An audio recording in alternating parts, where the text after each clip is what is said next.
स्पष्ट करेंगे, रस के बारे में समझेंगे। रस,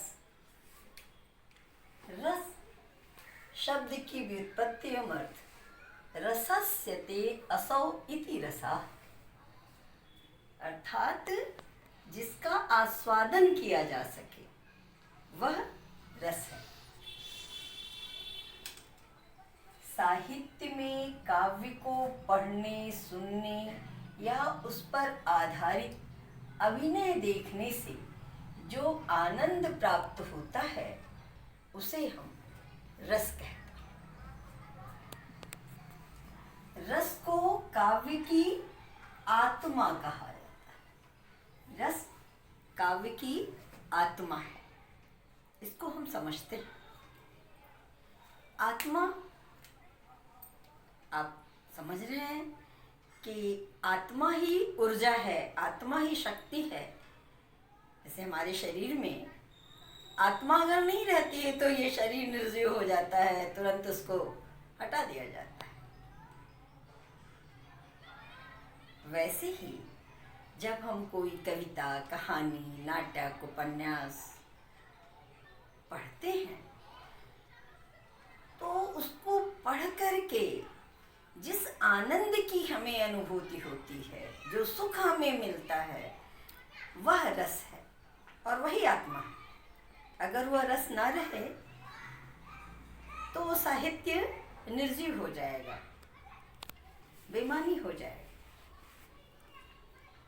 इसको बच्चों थोड़ा सा और हम समझ कि आप सभी लोग फिल्म देखते हैं और आपको अच्छी तरह पता होता है कि अभिनय करने वाला वो हीरो अमुक है, अमिताभ बच्चन जी हैं, धर्मेंद्र हैं या कोई भी है, आप उनका नाम पता सब जानते हैं। लेकिन जब वो फिल्म आप देखते हैं तो वो जो अभिनय कर रहे होंगे, जिस नाम से, जिस पद से, उस समय आप उनको उसी रूप में देखने लगते हैं और उनके साथ हुए सुख दुख, यहाँ तक कि कोई खतरा आता है तो हम लोग सोचते हैं अरे ये पीछे मुड़ के देख ले। ऐसा क्यों होता है? क्योंकि रस प्रभावी हो जाता है। रस इस तरह आत्मा है। अब आप समझ गए होंगे कि रस को काव्य की आत्मा कहते हैं। वह ब्रह्मानंद है, आनंद की प्राप्ति होती है उससे।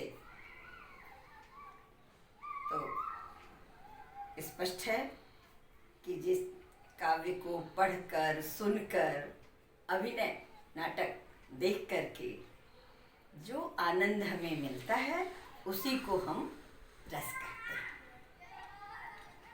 वैसे तो बहुत सारे आचार्यों ने रस की परिभाषा दी है, लेकिन आचार्य भरत मुनि का नाट्यशास्त्र सर्वप्रथम मान्य है और उसमें उन्होंने विभावानुभाव संचारी संयोगाद रस निष्पत्ति कहा है कि विभाव, अनुभाव, संचारी भाव के संयोग से रस की उत्पत्ति होती है।